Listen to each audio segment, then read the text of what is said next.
Welcome to Kenton's videos. Enjoy the video. In this video, I will show how to make rice good full guide. Rinse rice, use correct water ratio, and control heat for fluffy results. Start with clean rice and measured water, bring to a simmer, then low cook without stirring. Use a tight lid and resist peaking to keep steam trapped. Finish by fluffing with a fork and resting 5 to 10 minutes for ideal texture and separation. For tastier rice, try toasting it in a little oil or butter before adding water to boost aroma and help grains stay separate. Season the cooking liquid with a pinch of salt, a splash of broth, or whole aromatics like bay leaf or garlic for subtle depth. If your rice is too firm, add 1 tablespoon of water and steam longer. If too soft, reduce water slightly next time.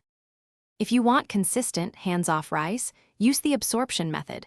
Bring to a simmer, cover, and cook on low until water is absorbed. Then rest.